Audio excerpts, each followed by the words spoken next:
Pertama, kita akan menghitung validitas. Kemudian kita mencari total menggunakan rumus sum. Klik sama dengan, ketik sum, buka kurung. Blok soal 1 sampai 10, tutup kurung, lalu enter. Jika ingin otomatis, kita seret ke bawah lalu enter. Selanjutnya kita mencari R hitung karena R tabel sudah ada. Kita bisa mencari di Google atau di website lainnya.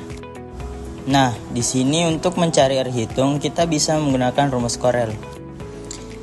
Dengan cara klik sama dengan ketik Corel, buka kurung, kemudian blok R1 titik koma, blok R2 tutup kurung, lalu enter.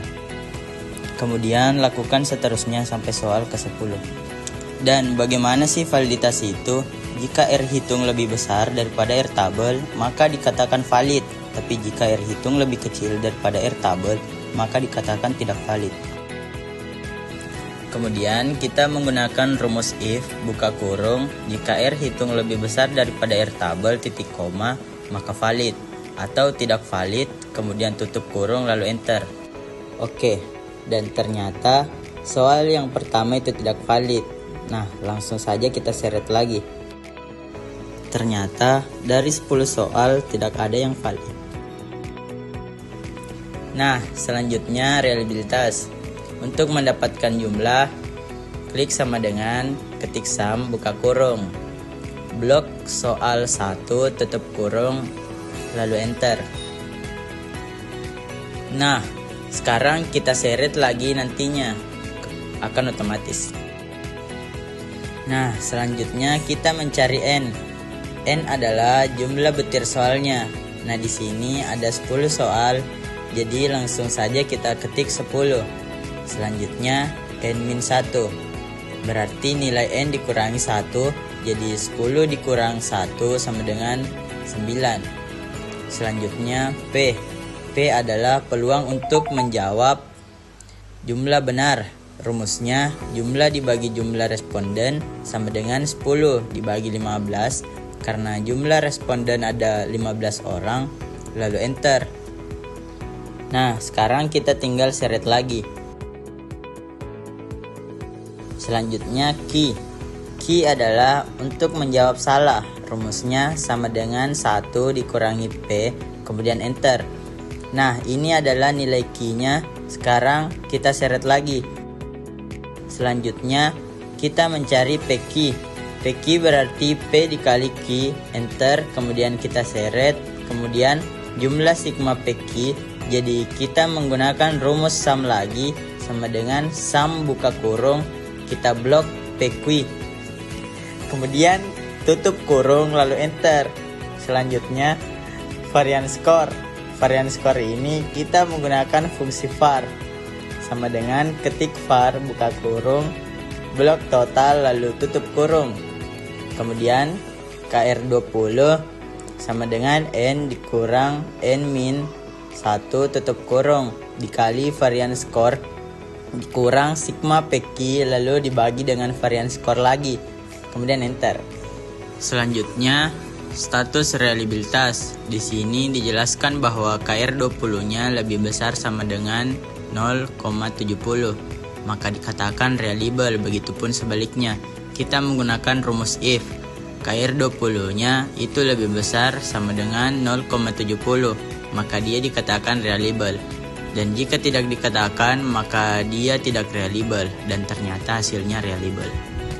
Nah, selanjutnya tingkat kesukaran. Pertama, kita mencari sigma. Sigma adalah sama dengan total. Kita pakai rumus sum lagi.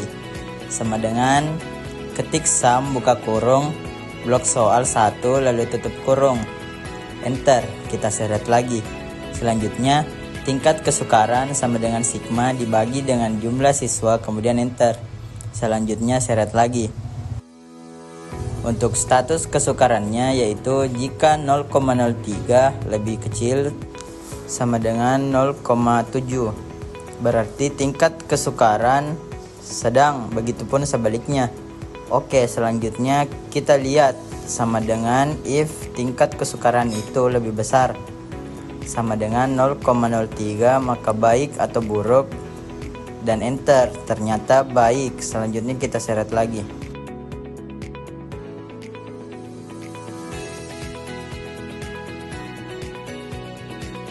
Selanjutnya, daya beda.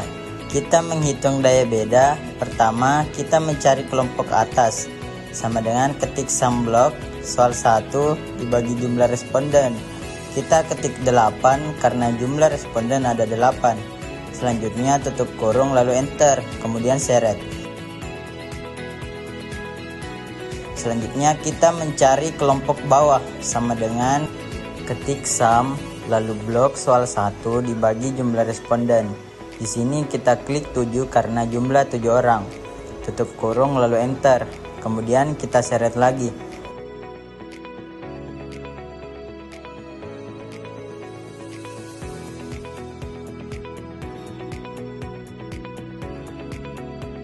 Selanjutnya kita mencari daya beda, sama dengan kelompok atas dikurang kelompok bawah lalu enter, kemudian kita seret lagi.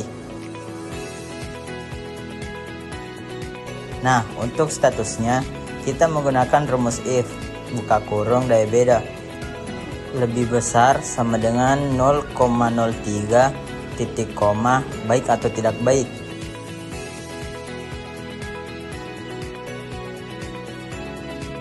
Kita enter, ternyata baik.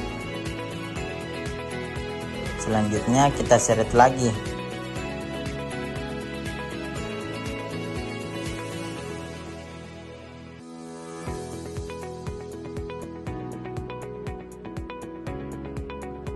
Ternyata statusnya 3 tidak baik, 7 baik.